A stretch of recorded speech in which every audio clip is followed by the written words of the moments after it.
Hey everyone, this is Dean Howell and this is the Rising Sun Podcast. You know, after 20 years of service with America's heroes, I've had the chance to meet some pretty awesome people. They're patriots, mothers, fathers, wives, and husbands, and the best example of what it means to be an American. This podcast is all about exploring their joy and pain, success and failure, and telling their stories to the world. The conversations are authentic like the people, and we hope that you'll keep rising like we are. Now let's start the show. The opinions expressed in this podcast are those of the speakers and not of DoD or any of its components. Take me to the countryside. Gotta get out of these city lights. Drinking my cup, got me feeling right. Boom. Yeah. All right, dude. So, you got some new hand tattoos, man. What's up with that? Yeah, Japan has been stressful. And, I actually listened to the one with you and Matt, and they were talking about how you take care of yourselves. And I like to, and the whole introvert thing. And I was really connecting with that. And I was like, man, the stuff that I do in my own time, because I'm geobadging, right? So 60% of the mess is geobadging, right? So we all have to live on ship. Yeah. So my time away from the ship is I either go to the gym, I go find some bomb ass food somewhere, find a new spot that one of the other guys have recommended, or I go get a tattoo. I have 4 tattoo appointments before we go underway. Yeah. And I have 3 different tattoo artists that I'm going to. So where are you going? Because I'm familiar with Yokosuka, obviously. Where are you going? So I go. There's a place outside the haunch, not in the haunch. All those ones that all the sailors go to that are right there. That are they don't care about you. They don't have any good customer service. I've been to a couple of those, and I didn't get a good vibe. So I went down the street, kind of towards Old Man Chuhai, by the Chuo station. There's a place called Black Sheep, and I went in there and I met this. She's maybe 5'3", 5'2", and she had only been tattooing for a year, and she's this tiny little Asian that is really good with detail. So I was I'm gonna give you a shot. And she's done this. She's done most of my fingers. So I go there, and then for the big stuff, I have a place by Yoyogi Park. Oh, a private you're going studio. all the way up to Shibuya. Yeah, I mean, I wanted to find a spot, and I found this. I was on Instagram, surfing Instagram board, and I was I want some good traditional pieces, thick bold lines, and I found this guy. Transplants to Japan, and they do my tattoo. It's a husband and wife team. They both tattoo. No kidding, man. So yeah, that's awesome, it's crazy. Dude. Yeah. So I'm not gonna be able to remember his name, but he did all of this work for me, which is all heavy. I mean, it's heavy, dude. Yeah. And it's like a homeward bound ship with King Neptune on the other side. There's some other stuff they did for me, and he works at So if you go out Womblegate, I think it's Black Eyes or something like that. Okay. When you go out Womblegate, it's right there on the second floor. And he used to work at the place that was you're talking about. You walk out, so across from the 7-Eleven up on the third or fourth floor, which a lot of people go to.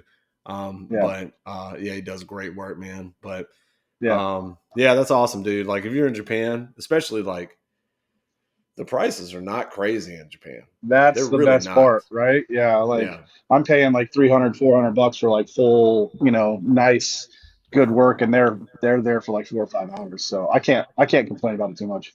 Yeah.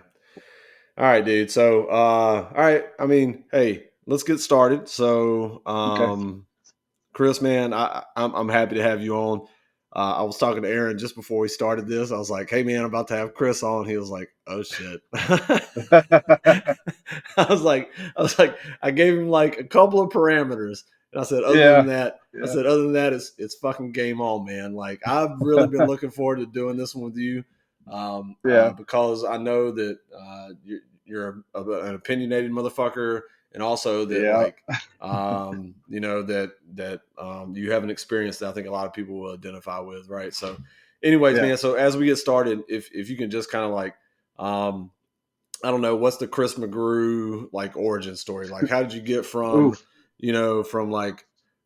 came into the world fucking raging to Yokosuka, Japan, getting hand tattoos and shit? Okay.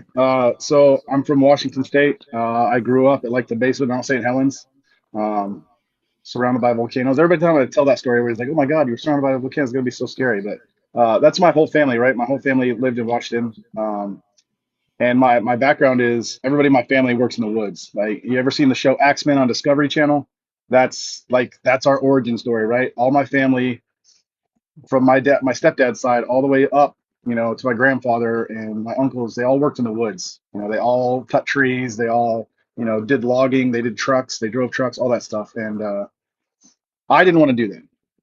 I love my brother. A lot of those guys, like, they drop out of high school. That's their career. That's their job. I wouldn't call it a career. That's their job because it's one of the most dangerous jobs in the world. Kind of like being enlisted in the Navy, kind of thing. So I didn't want to do that. There's got to be something better out there for me, right? I don't want to live and die in the woods. I love going in the woods. I love hiking, but I didn't want to make that my job. You know what I mean? So I was like, there's got to be something better. My grandfather was in the Navy. He was a RM1. He was on the Intrepid back in the day when they got kamikaze. And that kind of always stuck with me. He would always tell me his stories. He wouldn't really go into detail because I'm sure he had some, PTSD or whatever back then that they really didn't classify. But he always talked about how much he loved the Navy. And then high school was coming to an end. I was working odd jobs. I was working, a pizza place. I was working as a bouncer at an underage club. Like, I was doing like three jobs. I was working shutdowns in a mill. And my parents always kind of raised me like, when you're 18, you're gone. Like, figure your life out. So I went down to the recruiters with my best friends in high school. They joined the Marines. I walked in there. I didn't get a good vibe from the guy. And I walked next door and I was like, "Hey, man, I want to see the world. I want to join the Navy." It was probably the easiest sell that guy ever had, right? And I actually still am in contact with him. He retired as a master chief. He still lives in my hometown. Like, we still link up now. We're like, brothers in the mess kind of thing. So uh, he didn't really. It was kind of one of those things where it wasn't like a hard sell. I was like, "Let's do this. Let's go. Let's do the Navy thing." So joined the Navy, and I've been doing it now for almost 18 years. Mm, So um, I started in a carrier. I was actually a rated OS, and then all the OSs from that time frame, we got backed up at A school. They came to our class and said, "Who wants to get out of here? Who wants to do something different? We can make you any rate you want. You can be a mineman or a quartermaster, and you can get pick of everywhere, pick of anywhere you want, right?"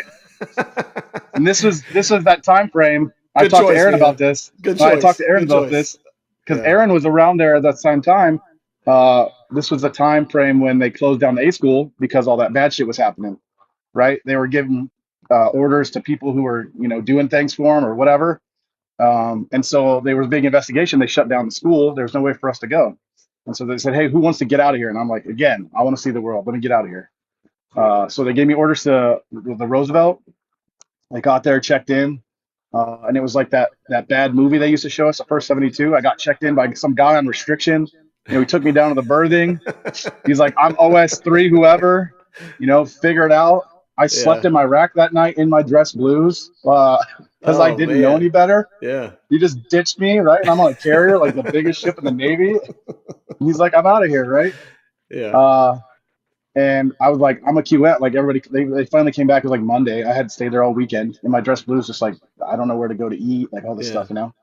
And they come back and they're like, "Oh, we're taking you to combat." And I'm like, "Hey, I'm a QM." Like, I wrote my name on this steno notepad that said I'm a QM now. Some senior chief told me this. And they're Yeah. like, "That's crazy, man. Shut up and color," kind of thing. Yeah. And I ran into a QM on the way out and I was like, "Hey, man, like, I think I'm supposed to be with you guys." Right. Because I was like, I saw combat and I was like, "No, thanks." Yeah. I saw the job and I was like, "You know Yeah. what? If I sign this piece of paper and some senior chief told me that I'm something else, I'm something else." Yeah. So they get a master chief at the time who was a CMC, had gotten pulled en route, and we'll get into the whole Whiskey 12 Alpha ANAV thing later because I Mm-hmm. that's how far back it goes. But he Yeah. had he had got pulled en route to be a CMC, and I told him my story, and he's like, "That's crazy." He's like, "I'm gonna figure it out for you." He's like, "Come on up," right? So started my life as a QM. Um, my first three tests were invalidated because they still had me as OS in the system, and it wasn't Yeah. like an official thing that didn't get Right. official. So, but I love the job immediately, right? I love being on the bridge. I love networking. I love talking to all the people I met. I met Chuck Norris. It's hard. It's Mm, pretty cool thing to yeah. say, you know. Oh Like yeah. I go Oh up to the yeah. bridge one day and Chuck Norris is standing there. Like this is crazy. Like, wait, what? Yeah, What's up, yeah. man? I opened the door and it's like Chuck Norris. I was like, what the? They're like, yeah, he came by on to like talk to the you know the troops at the time. I was like, wow, Yeah. this is nuts. So Yeah. um, yeah, then I went from carrier life to the smallest ship in the Navy, a frigate. I went from being in Virginia, which I hated, getting back to my home state, and I chose C to C. I was like, I like the job. I like to work hard. I want to get money. I want to get paid. I want to make more. I want to be more responsible. I want to do all the things that my dad, my mom at the time taught me to do. So again, Master Chief, I was like, hey, I'm thinking about getting out. Like, I was that guy that one that sour taste in my mouth from the Navy. And I was like, fuck this job. I don't want to do this shit anymore. And he's like, what if I got you home? What if I got you back to your home state and I got you orders back to your home state? Now you're going to have to work hard because you're going to a frigate. You're going to biggest ship, smallest ship in the Navy. And I was like, you know what? It's 2007 around this time when the job market took a shit. There's nothing out there for me. And I was like, okay, yeah, let's do this. Let's make this happen. And that totally changed my thought process in the Navy because I got there and it was like work hard, play hard, small ship life, which you know very well. Everybody looks out for everybody. It's like a family. I went from being like a number on a ship that nobody cares about, that if I disappeared, who knows if they would have even known I was there, kind of thing, to being like essential. I picked up second, I picked up first. Um, then I got my one and only short interview that I've had in my 17 years. I got to go recruiting. Yeah. I got to do special warfare recruiting in Seattle, Yeah. and that was dope. I mean, I picked up chief there my first time up because I went to the recruiting, and I talking about the introvert thing that you talked about. Like I hate being around people, but I'm really good in Yeah. social situations, Right. Yeah. right? And Yeah. I was killing it. I woke up every day and I said to myself, my job is to put people in the Navy, and that's what I did, right? And I Right. was very successful. Right. And I made chief first time up. Like every other test I took in the Navy, it was like 3 or 4 times to take it. Yeah. And I put in my package, and they selected me first time up. And I was Yeah. like, holy shit! Yeah. I never Yeah. thought I was going to be a chief. Let Right. alone I never thought I was going to be in the Navy. And then it's like, And they're oh like, boy. oh yeah, you're a chief now. Guess what? You're now in charge of all the recruiting for special warfare for all of the Pacific Northwest. That includes Montana, Alaska, parts of Idaho, and all of Washington. Which are really fertile recruiting grounds for special warfare. Exactly, especially Montana, man. Going out Right. there, that's a life-changing experience. Yeah. You go there, and those guys are ready to get after it. They're raised rough, Yeah. Yeah.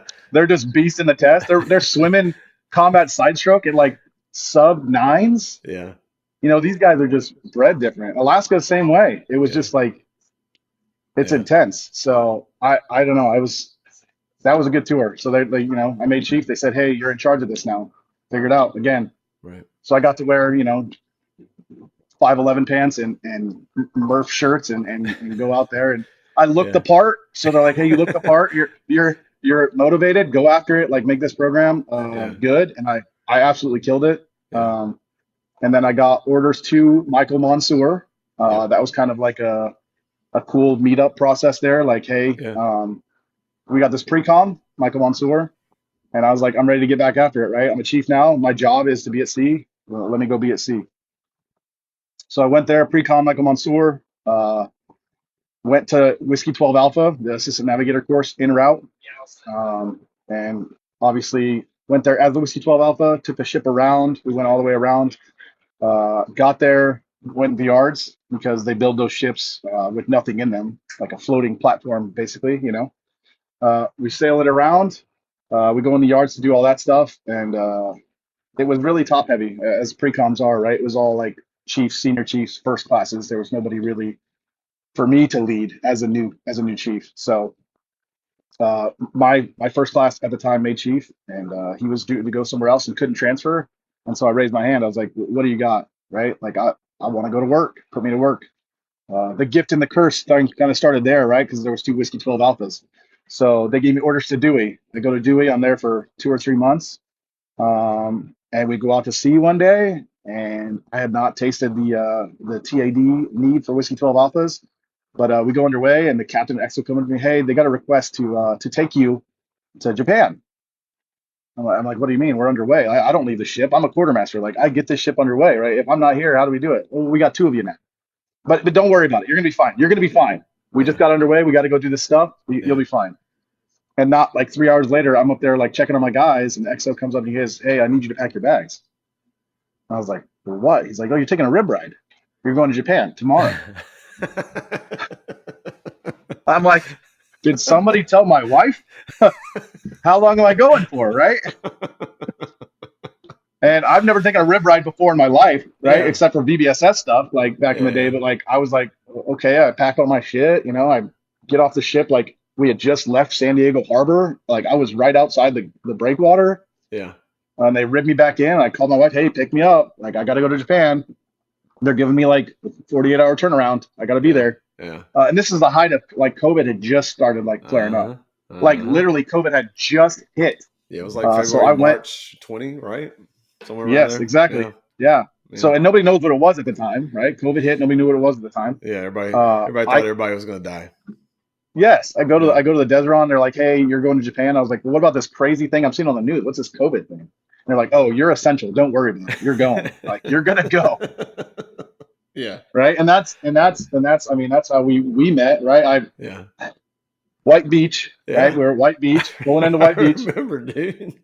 The rib pulls up, you get off the rib, you're like, "I'm Chris."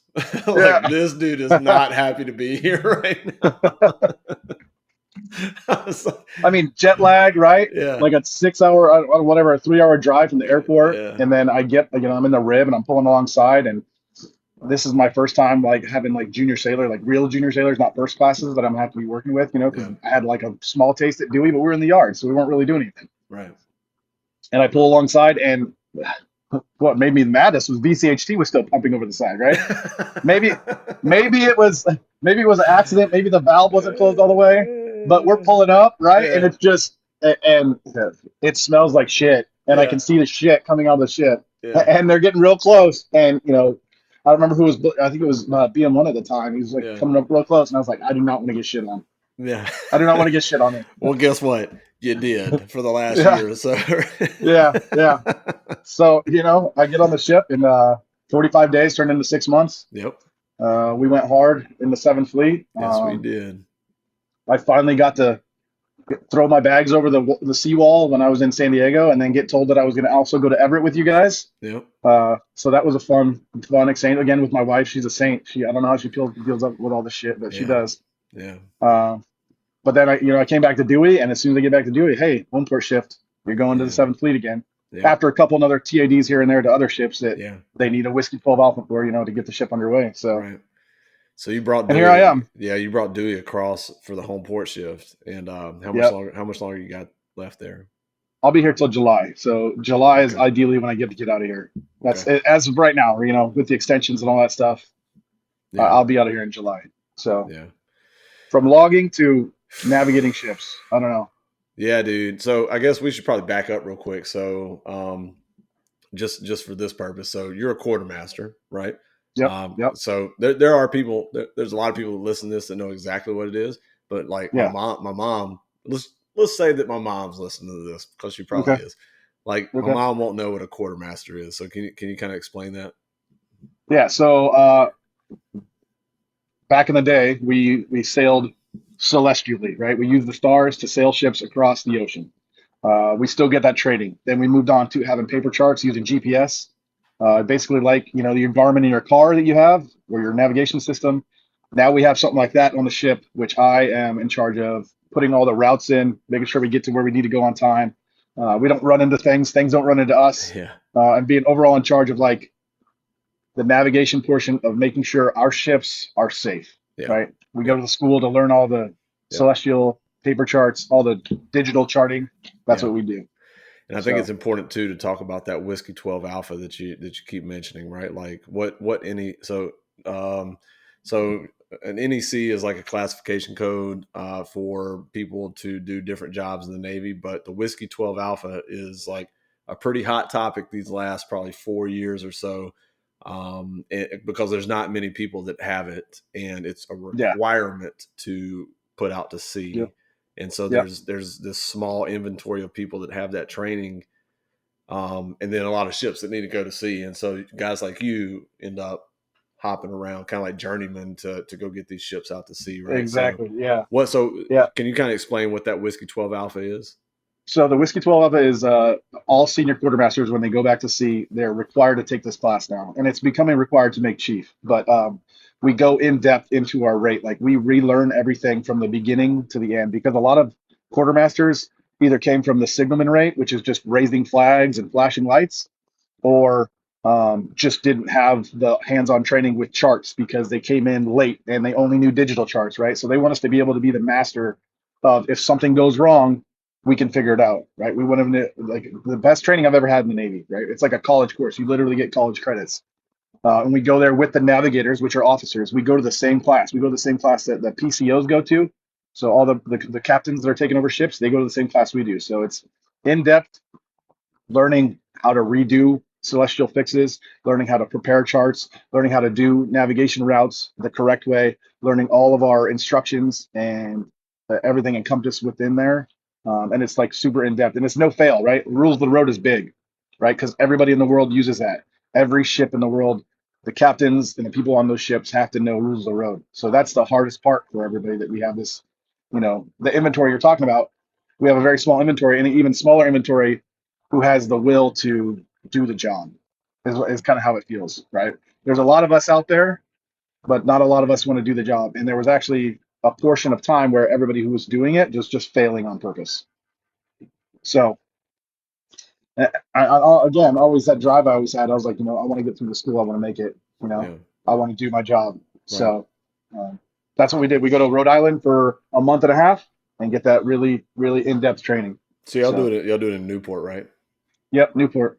Yeah, Yep, and at SWAS. like it's a I mean that's like it's a pretty tough course by all accounts though, right? Like Yeah. the attrition rate for that course is super high, which is one of the things that kind of created the situation where guys like you are skipping around is, and let's be real about it, right? Like on the heels of Fitzgerald and McCain, that's what generated the thing that like a Whiskey 12 Alpha has to be on the ship Correct. before you can go to sea. Correct. Yep. And so like, which I look, I'll be real with you. I think it was the right call. Absolutely. Yes. Right. Like it's Yes. hard and it's Yep. painful, but I think Yep. it's the right call, but it's just going to take a lot of time to like catch up to it because Exactly. it is a hard course of instruction, and you got to recruit the right people and put them through the right training all the way through their E1 through E5 through E6, so that when they Yep. get to that to Newport, they're like, okay, yeah, I got this. Like I know this stuff, but we're not there yet. Where a lot of people are failing out of it, whether intentionally, but probably mostly because they just aren't prepared for it, right? Yep. Yep. Yeah. So, but kind of the end game ends up that you've got 10 ships going to sea and you've only got 5 Whiskey 12 Alpha qualified chiefs, first classes, Yep. mainly Yep. chiefs that Yep. can go fill those things. And so you end up being, like I said, kind of this this journeyman, this kind of like wanderer Yep. to go get these ships out to sea, and that's how you end up in Japan for a Yep. long time, man. You know Yeah. what though? Yeah. I'm happy for you, man. Yeah. I'm happy for you. You get all these Yeah. cool tattoos. You get to experience the culture. Like Yeah. you finally Yeah. getting to see the world. You know what I mean? So Yeah. yeah, Yeah. I tell everybody if I would have came here first, I probably would have been one of those guys, yeah. right? Because Like me? Japan's You mean great. like me, right? Yeah. Yeah, Well, I mean, yeah. Well, not necessarily with a Japanese, wife, because I met my wife right after, like before I enlisted, so we've been together the whole time. But like, I talked to her. I was like, man, if we would have came out here first, like, I don't think we would have left. It's so much more peaceful out here too, and people don't realize that, right? All the polarization and all the stuff in the news and all that, we miss all that really. Like we see it, but it's so much more calm here, right? It's so much more like relaxed. Not like relaxed. It's like people just exist and they're just okay with it, and and they just go about their lives and everything's great, you know. So that's what I do love. I do love that about the area. It's just like again, the food obviously, but like the culture and how everybody's super respectful and like everybody's quiet. There's not like raucous, yeah. all kinds of crazy stuff going on. I don't know. I think we would have stayed. No, 100%. So I'll tell you, man, there are a lot of people that come here that Yeah, my wife is Japanese, mommy. I love her to death, and of course that plays into my decision to stay over here as long as I have, because we're happier family when we're here, Yeah, right? yeah, But yep, there are a lot of people that stay here intentionally, whether I mean, when you're in the Navy long enough, right, and you end up going to like Hong Kong and Singapore and Thailand and all these different places, and you see yeah, these expats, right? yeah, And a lot of them are from like England or maybe France or Germany or Sweden, and yep, they end up living in a different place, but they are still very patriotic. They're still very proud of where they're from, but yeah, they've just decided they'd like to live somewhere different, yep, and that offends a lot of American sensibilities. Because hmm, like, well, if you love America, you need to live in America. Like, hold on, man, like pump the brakes real quick. Like, I love yeah, America. yeah, I love the idea. I love the correct, yep, the principles it was founded on. But I prefer to live somewhere different, because this yeah, is like, for me, Japan is a place where I found peace. Kind of like you yep, said, right? yep, Like the turmoil of the world, and this was all the way back in 2001 when I first came here. yeah, Like, I just felt like I could look up, see the mountains with all the green. And I was like, okay, let me take a deep breath. Like, I'm good here, man. Like, I feel at yeah, peace here. And yep, you can get into the weird shit, like maybe it's a form of life kind of thing. I don't fucking know, right? But right, I feel at peace in Japan, right? More so than anywhere. Second most is probably like, in the woods in Louisiana where I grew up. You know what I'm saying? Like, I yeah, feel at peace there. yeah, Um, so anyways, but but yeah, man. So here you are in Japan getting tattoos. yep, Um, and so I guess the other thing I want to talk about with you, man, and I got I got questions, right? I got a lot of questions, all right. yeah, But yep. so like, when did fitness, like when did like fucking pumping weight, like getting fucking like large and in charge, when did that become a part of your life, like your program? Okay. So in high school, I wasn't the biggest guy, like I think I ran track and I tried to play football, but my mom was one of those, like, you have asthma, you can't play football, like you'll die. My mom was very worried about me. So I did track, right? When I get to A school and I'm doing the normal A school thing where you freedom, so you eat whatever you want, right? You drink whatever you want, and I was like killing like cubes of Mountain Dew like a week. Like my whole diet plan was straight up Mountain Dew, right? And we went on this like mile run in A school, and I almost died. And that's when I Yeah. like a light bulb goes off in my head, and I'm like, man, like I got to start drinking water. Like I Yeah. probably should drink H2O, right? They had to bring like an ambulance almost. Like it was bad. So Yeah. I started running a lot.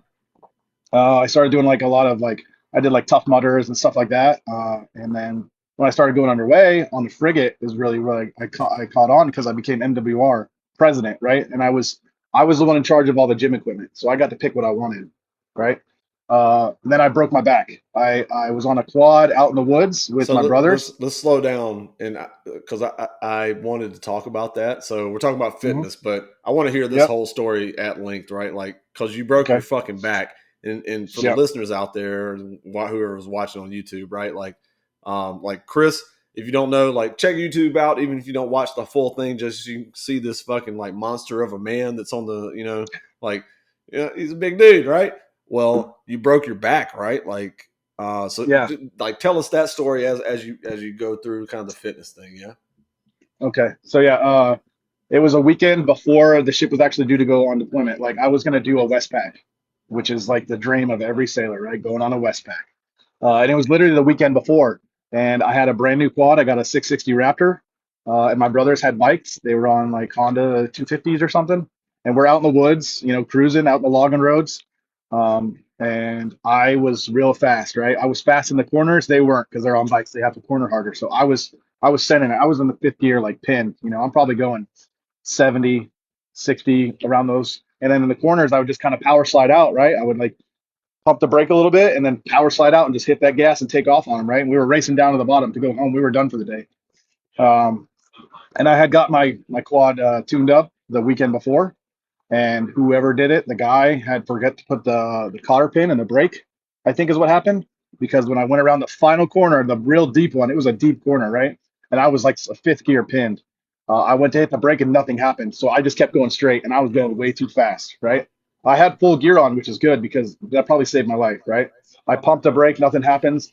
I immediately like it's like time slows down, but it's going real fast. Right, Mm-hmm. I'm going 70 or something. Like, I you know start what's about to downshifting. happen. Yeah, I start downshifting fast because there's a cliff, right? There's a cliff with all trees. All you see is cliff and trees. And I start downshifting and I'm like, I'm not gonna make it. I'm like in third, and I just let go. Like I'm gonna try and tuck roll off this motherfucker. As soon as I let go of the handle though, it hits a rock, right? I fly over the handlebars like sideways. And I nail this tree, and then I just remember waking up, right? And I nailed it with my back, like straight on. And if I would have hit like higher or lower, there was broken off branches, so I just would have impaled myself, right? I just been stuck up in the tree. I wake up, my helmet had ripped off. Like I had it fully buckled, my helmet had ripped off. That's how hard I hit the tree. And I see my bike like end over end down this cliff. And I'm like, at the time, I got all the adrenaline. I'm like, holy shit, right? So I jump up, I climb up the hill, and I lay down in the middle of the road because I know my brothers are going to be coming down, right? They come down the hill, freaking out. Like I'm like super calm because I'm not in any pain at this point, right? I can feel some pressure back here, right? And I'm definitely bleeding. Uh, but I'm laying there and I'm like, hey man, just call an ambulance. And they're like, are you okay? I'm like, yeah, dude, can you go get my bike? Right? Like, I'm good. Call an Yo, ambulance, right? bro. Yeah. So the ambulance comes out there. We're way out in the middle of the woods. They take me to the local hospital. Local hospital sucks. Horrible healthcare. They tell me you're fine. Get up and walk out of here. And I'm like, dude, I can feel that I'm not fine. Like something is wrong back here, right? I can't hardly move my left leg. And they're like, oh, well, we don't have time for this kind of thing. And I'm like, okay, I want you to transfer me to a military hospital. Like send the transport, send me to Madigan Army Hospital, which is not far from my house, which is Fort Lewis, one of the biggest army bases in Washington. So they send me up there. I get there and they say, yeah, you broke L1 through 5 vertebrae. Took them completely off the end of your spine. Your hip bone, where my leg bone goes in, had popped out and slammed back in, right? And chipped the acetabulum is what they call it. They had chipped that, and they gave me a turtle shell. I did all the PT and stuff, and they said, hey, you're not going to be able to do like the reason you did not die and did not get internal bleeding is because you were actually running a lot. You had really good core strength, right? And obviously that destroyed my core after being in that turtle shell. So they said no more high impact stuff. Like you shouldn't be running. Like you could be Barry Bonds, where like if your hip bone pops out and pops back in, it makes over time it could wear out. You took a big chip off of it. So they said no more high impact sports. And me not being a good listener, I'm like, okay, so let me figure something else out, right? I was running like 3-4 miles or whatever at that time. I was like, maybe I'll start working out.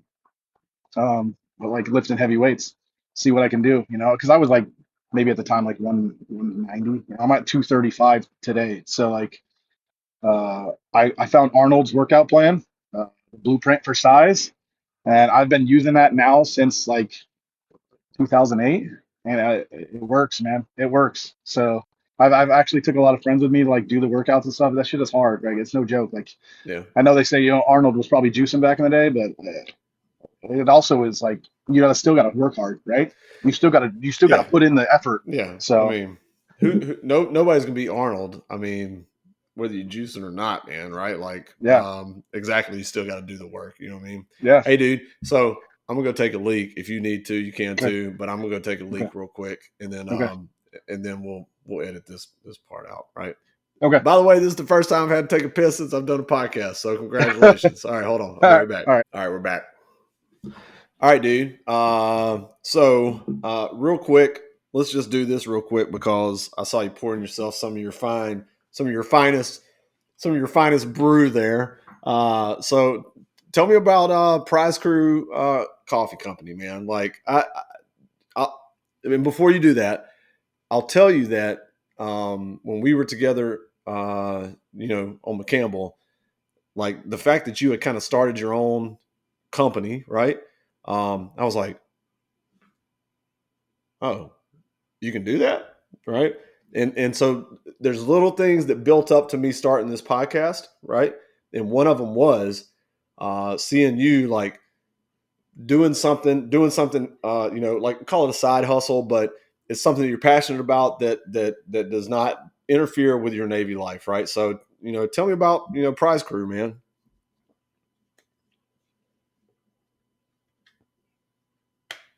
You're muted. Okay.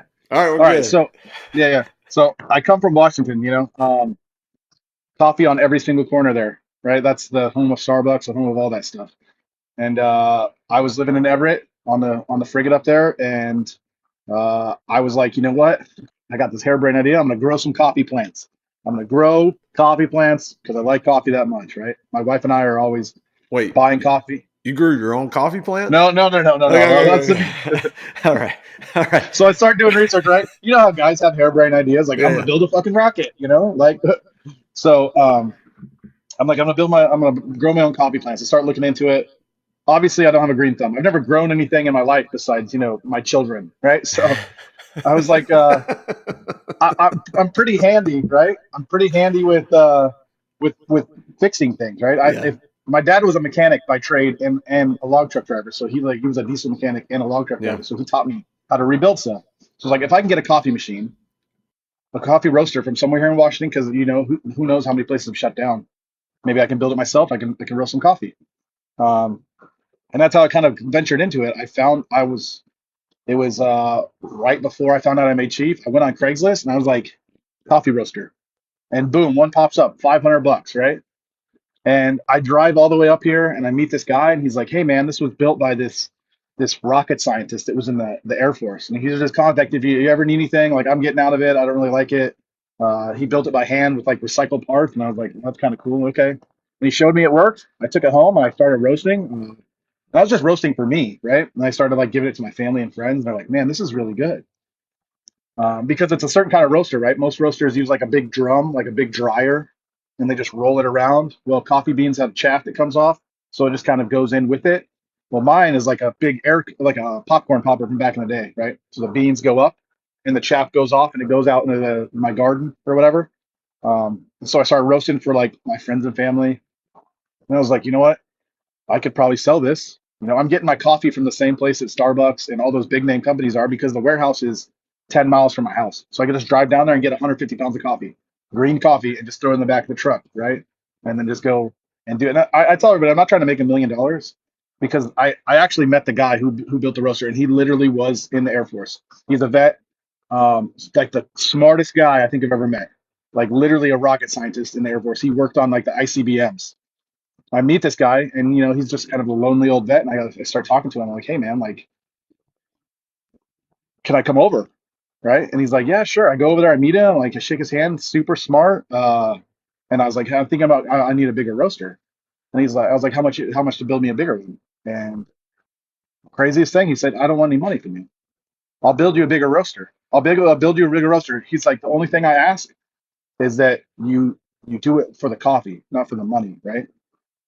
So uh yeah, so he builds me a bigger roaster so I can do like 5 pounds. He takes the old one back, right? I was like, yeah, sure, recycle it, turn it into something else. Um, and he builds me a bigger roaster, and he's like, as long as it's always about the coffee. And I was like, shit, that's what I'm about. Like the coffee tastes good, right? Yeah. The coffee Yeah. tastes good. You saw me like doing the weird little experiments with what I had on the candle, right? Trying to put stuff together. The first couple cups were horrible, right? Yeah. We made some Yeah. we made some tea. We made some coffee tea. I remember you came in and you're like, that shit tastes like tea, dog. And I was like, oh man, yeah, maybe need to grind it finer, or like dose it better. But it's a learning experience, right? So I'm still learning things to this day, Yeah. Yeah. And again, my wife, the saint, while I'm away, she's still been roasting for me and sending out, orders that we're getting. And we don't get a lot, I probably sell, 10 to 20 pounds a month. Again, I'm not trying to make $1 million of it. I honestly drink a lot of coffee. My daughters, they're teenagers, that they now are not going to be Starbucks, basics, because they've had my coffee and they love it. They make cold brew every morning. They know how to make espressos. My middle daughter she's diagnosed with ADHD, right? And they Uh, give you whatever, those pills or whatever, to make you mhm. like pay attention. I know because I probably had ADHD, and my mom never took me to the doctor. But I know Yeah. when I drink coffee, it helps me focus, right? Yeah. So Caffeine has the we same went, effect as Ritalin or Adderall uh, or whatever, right? correct, yeah. It's the same So thing. Yeah. yeah, so she was taking the Adderall or whatever they gave her, and it was making her a zombie, Yeah. right? So I was like, you know what? Have some coffee.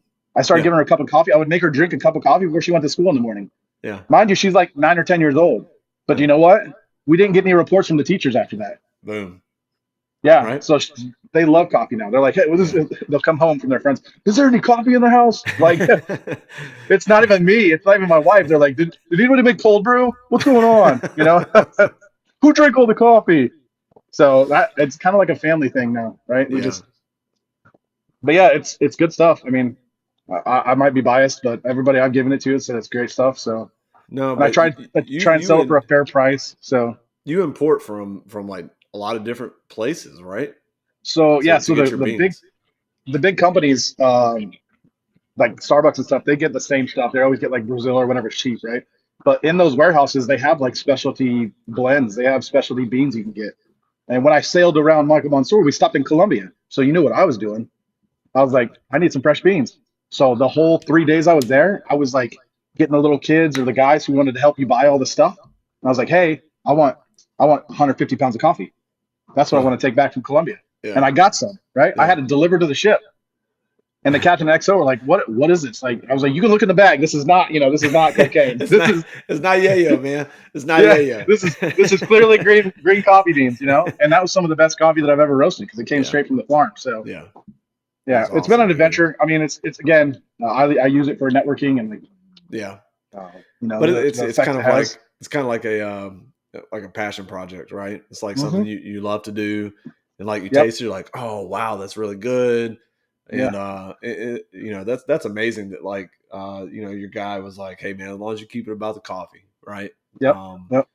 and I look at look, I'm not trying to draw parallels or whatever, right? But you look at because I've listened to like the founder of Black Rifle was on Rogan, right? Yeah. Yeah. And that dude is like crazy passionate about coffee, right? Like, Yeah. Yeah. and I kind of see Prize Crew as kind of the same thing, right? Like, all right, dude, Black Rifle, but like I can almost guarantee you that sailors drink more coffee than soldiers, right? Like I Right. can I almost have to. guarantee it. Yes. Yes. like Yes.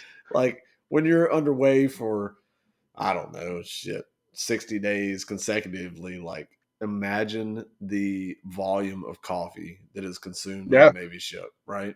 Yeah. It's Yeah. ridiculous, dude. It's Yeah. ridiculous. I And mean, in the mess, there's always someone. There's always some. Like, if somebody comes in the mess and there's no coffee, like the world has ended, right?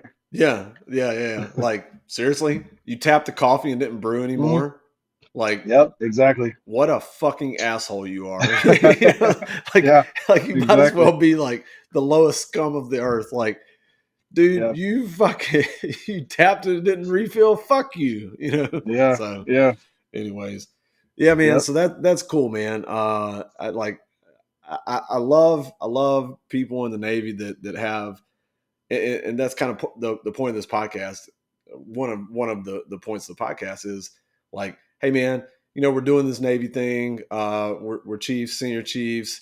We're sailors, and we also have passions, right? Yep. And Yep. we're exploring those passions, and we're not, you know, those passions. I think actually kind of elevate our status as a sailor and help us connect with the people that we lead, right? And so, Yep. like, Yep. if a sailor's like, if you tell them like, hey, yeah, I've got my own coffee, like, what? Like, yeah, Yeah. fucking, you know what? Let me brew some. They tell, oh, holy Yeah. shit, that's good, right? Yep. And I think that for me, at least, it gives them an idea of us that goes beyond the uniform, and I think that's important. I think that for us to be able to connect with our people, we have to be able to like let them know that like, hey, man, I'm more than Mass Chief, right? Um, Yep. I also enjoy this. I do all the intramural sports. In my free time, I like to do X, Y, and Z. Oh, by the way, I got a coffee company or I've got a podcast. Like, I think Yep. those things are important, man. And I think Yeah. that sometimes we feel like we're handcuffed by the Navy or by the military, and we don't explore those things that we have passion about. And I think that's a problem, right? Like we need to do more of that. We need to explore those things that are not um, in conflict with our military position, but actually kind of reinforce it and make us better, right? So Yeah. And you kind of touched on it before. Like, I think you said it when you were talking to Matt. You said like we're all human, right? We're humans first. We're all the same type, right? We're all men first. And that's a lot of times what I will tell my junior guys. Like when I make coffee every morning, the first person who gets a cup is my LPO, right? He's the first person. Like my Divo will come up, hey, can I have coffee? No. My LPO didn't get any. As soon as he's done, you can have some, right? Because he's the most important person in my work center. I'm training him to take my spot. So and they kind of get spoiled. You know, they get my coffee for free every day because I have a unlimited supply, right? So I'm getting it in care packages. You know, hey wife, hey send me another 5 bags. You know, like keep me stocked. Let's keep this rolling. But that networking portion and showing them that there's another side, right? And that's really been my focus recently with a lot of my guys is like you can do other things, right? The Yeah. military doesn't define you 100%. Yeah. You know, No. you can do other things and enjoy it and have Yeah. fun and network If and network. if it does, if the uniform defines you, then you're gonna have a sad life when you're done. You know. Yeah, yeah, And you know, like I love being a command master chief. I love the Navy. I love being a sailor. But you know, it is who I am, but it's not exclusively who I am.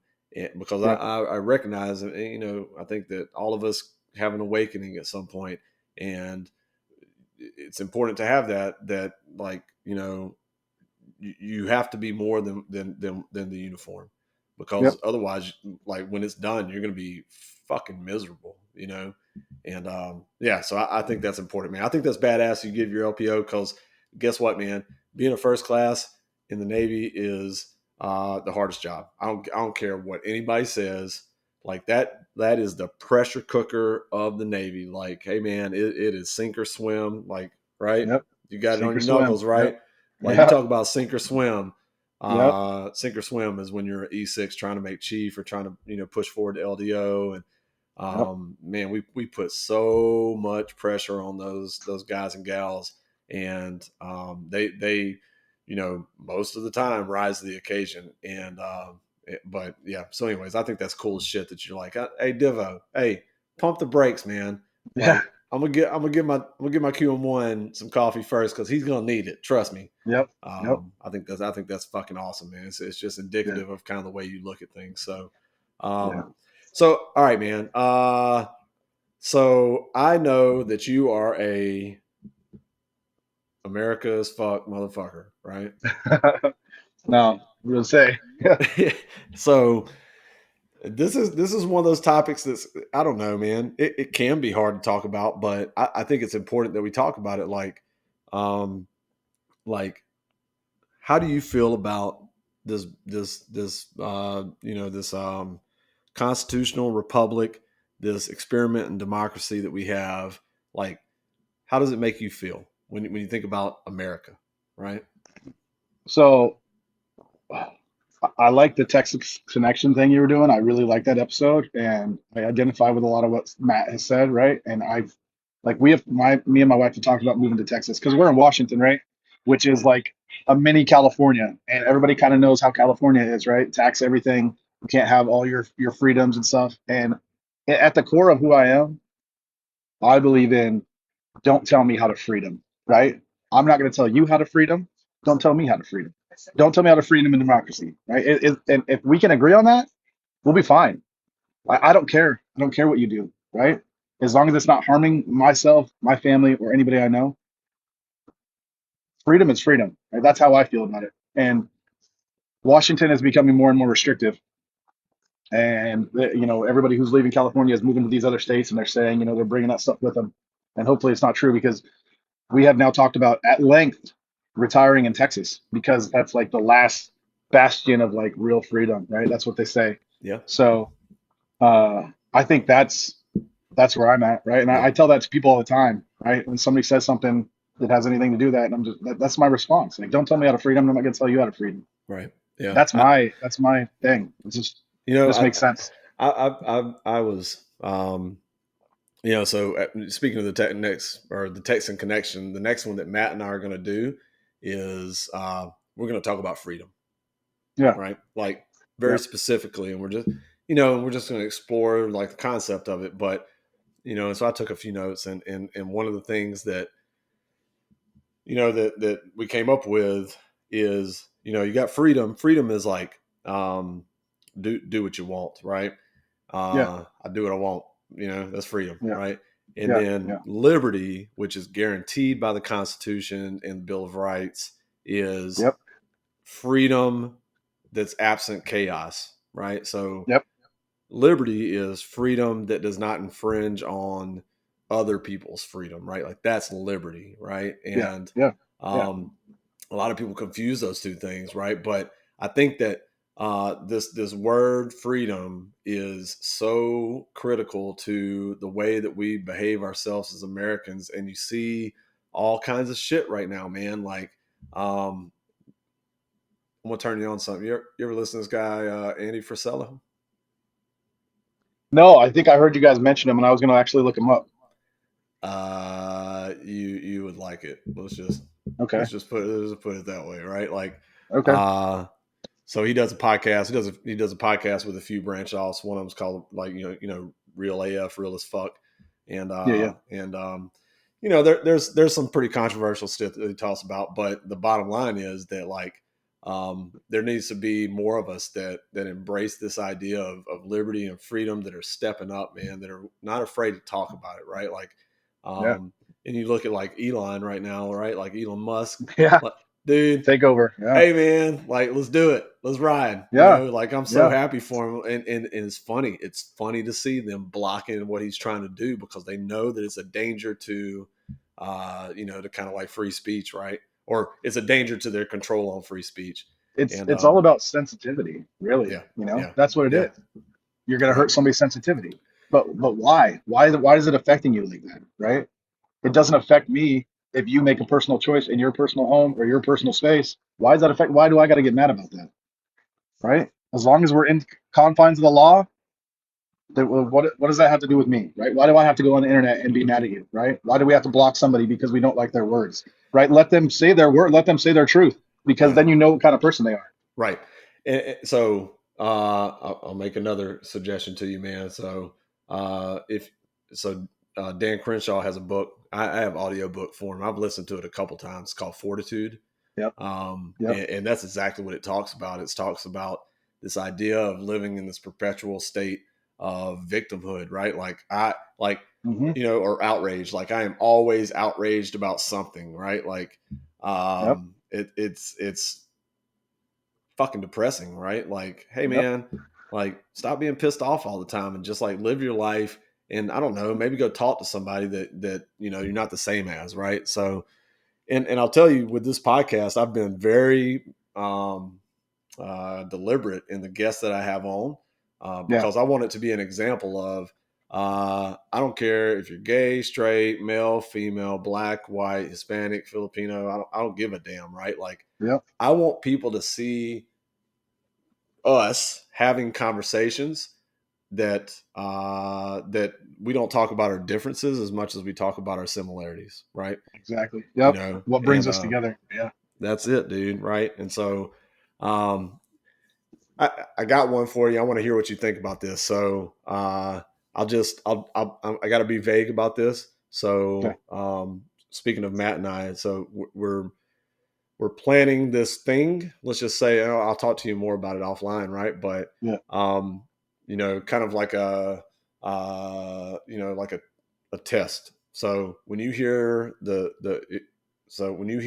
title of a nonprofit called Hmm. the Freedom Contract, and then the motto is building community. Like Okay. what do you hear when you hear that? I mean, it sounds like lots of like-minded individuals coming together to make something better, to build something better. And I mean, obviously the focus is freedom, and I don't know anybody who wants less freedom, right? Yeah. Nobody's like, give me less freedom. Yeah, yeah.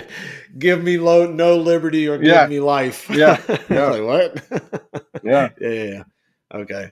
Yeah, I'll talk to you offline about it, man. Because Yeah. we're doing a thing, and I obviously, because of the military, I have to be somewhat kind of careful about my outward involvement in it. It's Yeah. not a secret or anything. It's just there's certain things that I can do and that I can't. So, Yeah. but it's something that he and I are doing. So, anyways, all right, Chris, man, like we're gonna do this again. We're gonna do this again for sure. But before I let you go, man, kind of, what's next for you? I know you're getting close to retirement, but like, what does the next 10 years look like for Chris McGrew? So I got orders, right? I'm going to Bangor, Washington. I want to be a DAPA instructor, which is like outside of my purview, right? I've never even been a DAPA, but I got selected for senior chief. So the first thing I did was, hey, I'm coming there. Is everything still good? Do I still Yeah. got my orders, right? Are they going to send me to a big deck to be a whiskey 12 alpha? Like, are they gonna pull me? You Yeah. know, my wife might kill me. We have teenagers, right? Yeah. She Yeah. needs Yeah. help with the teenage girls. Yeah. Um, and they said, well, now that you're a senior chief, you're actually going to be filling the SEL spot, Nice. which is, I mean, I probably have like maybe like 4 or 5 people working for me. It's not a big command, right? But I want to go to SEA. When I got pulled to McCampbell, that was my window to actually go to SEA. And I got back and I kind of talked to my CMC at the time, and I still want to do that. I don't know if I want to take the Aaron route, and go like command senior. I don't know if I have the stomach for that. He likes to tell me that I do. Like he likes my brand of honesty, I guess. Yeah. Yeah. So I think you'd ideally, I'm gonna be go. I'm for gonna for go what do it this for three what it's years. worth. For what it's worth, you'd be great at it. Yeah. I'm Now, not good at empathy. I'm not good at empathy. That's like my thing. But hey, I think you're dude, kind of similar. have you met Yeah. me? Yeah. I've been thinking. That's gone through my head, right? Like Yeah. this guy's not very empathetic either. He says he says he says fuck all the time, like musters and shit on the Yeah. flight deck. So Yeah. Yeah. I say fuck a lot, for sure. so I don't know that I want to go do this. I want to again. I always tell everybody that I meet, like, networking is huge. So I want to get there and network with my people. Network with people I meet there, and make an informed decision. I know my wife doesn't want me to go back to sea, and I don't really want to go back to sea. I've done it for so long, right? It feels like it's defining me. Like people get out, like, oh, are you going to go work at a tug? Are you going to go work at a ferry? Are you going to? I don't want to do anything that has to do with my rate when I get out. Honestly, I want to do something different. I want to do something different. I want to be a park ranger, or I want to sell lumber at a lumber. I don't care, right? I'm going to get my retirement. I'm going to get my high three, and who knows? We might retire. We might stay in, but I know my wife wants more time, right? She wants me more present instead of raising other people's kids like we do Hmm. now. Yep.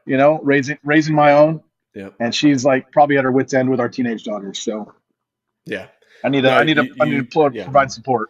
You owe them that, man. So what I'll Yeah, tell you is, I did back to back sea tours as a senior chief, well, chief and then a senior chief, and I'll tell you, dude, like when I went to Hawaii for shore duty, I was serious, like I wasn't even at 20 yet, and I was so exhausted that I was like, dude, like I don't care if I get to 20, like I don't know if I can do this anymore. yep, And I feel like you're yep, kind of in that same position, and exactly um, right now. yeah, you're like, dude, I can't do this shit because like sea duty is hard, man. It's hard. It's fucking Yes, hard. And yep, like, the people that are listening that have done a lot of sea duty, they know exactly what I'm talking about. yep, And but what I'll tell you is, first of all, make a decision that's best for you and your family, right? And yeah, I'll never try to sell you on anything. Okay, I'll just tell you what the good and the bad is. yeah, If you were to put in a package, just understand that you're going back to sea, right? yeah, More yep, as a command senior chief, you're probably going to go to an LCS or, you might end up at a MEPS or something, right? But yeah, more than likely, you're going back to sea, and then you're certainly go back to sea if you were to pick up 9 either on a DDG or in a squadron, right? So, yeah, that definitely should play into the calculation.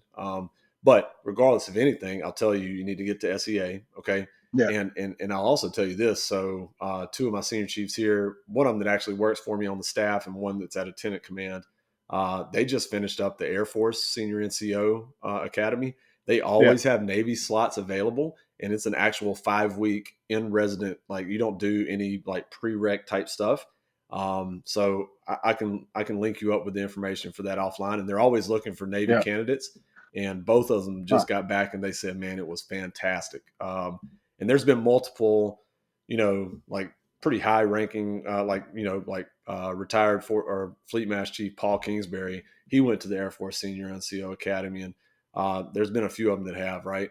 You can also go to the Coast Guard, right? Like you can go to the Coast Guard Academy, and it satisfies the requirement. So I'll tell you, like the SEA a lot of times is full because we got a backlog from COVID and everything, but there's other options, and any of them satisfy the requirement, right? So I'll send you the information on the Air Force one, man, because I got a little bit of an in there because I work with the Air Force here a lot. And like I said, these two senior chiefs that just went from here, they loved it, man. They said it was awesome. They had a good time. It's down in Alabama. And they said it was a fantastic course, right? They just happened to be there on the CPO birthday too. So they gave this like big presentation on like, the history of the chief on the CPO birthday and stuff. So anyways, but all right, Chris, man, look, I appreciate you doing this. You got a little bit longer, man. So I'll be down there next month, about the third week of next month. And I'll let you know, man. I'll be there for a couple of weeks before I go on leave in June. And then, but while I'm down there, man, I hope we can link up and catch up over beers, man. All right. Sounds good. All right, dude. I feel like we left a lot on the table, but the good thing about this is it's not a one and done, man. Like, we'll hit it up again and catch up to, from here to where you're at in the future. And then, we'll talk about some other shit. So I'll send you some coffee next time so we can drink coffee together. Yeah, please do, man. I'm drinking some like Hawaiian energy drink. It's a mimosa flavor. Oh, the Alani New. My wife likes those. Dude, they're good. They're good. Man. Yeah, they're super good. I had the Breezeberry yesterday because I always ask her, like, hey, have you had these? Yeah. She's like, oh, yeah, I've had that one. I've had that one. Aaron sent me a link on the Echelon. Oh, my God. Listen, dude. Listen. So I was thinking about. That dude's crazy. I was like, why? Look, I was thinking about that whole conversation that happened online about the Echelon. Yeah. And so when I bought this one for the podcast, I was like, because we have it, because Air Force gets better shit than Navy, right? Yeah. And so I walk up, and I've been seeing them, right? And I walked up, and I pulled it out and looked at it. I was like, it's like proceeds go to the Green Beret Foundation. First of all, I was like, okay. And then I'm like, where's the caffeine content? 300 milligrams. Like, hell no. This in this little bitty ass can. I was like, I ain't drinking this shit, man. I had to try because Aaron sent me a message and he's like, hey, man, my head was like on fire when I drank this. And I was like, what's the worst could happen, right? What's the worst could happen? And it's got capsaicin in it, which we use to spray people in the eyes with. And I was like, Jesus. Yeah, I started drinking it. I was like, why am I drinking this? The three types, they one of them's like habanero, one of them's like like they're all like a pepper flavor. I was like, dude, what are they? Like, what is happening, right? What are they trying to do? I was like, I put it back. I literally put it back on the shelf. I was like, I'll try that another day. I'm not going to do that right now. So exactly. Right, dude. All right. Hey, man, I love you, brother. I love you too, man. Hey, I'll send you my address because I would like to have some coffee, and then I got some stickers, man. This lady on base made me some, so I'll send you some stickers for your water bottle. Yeah, we'll trade. Stuff, right? We'll trade. We'll trade stickers. I got these. So 100%, dude. Please. All right, dude. All right. I'm gonna stop recording right now, and then but just stay online real quick. All right. Okay. All right, brother, man. Yep. All right.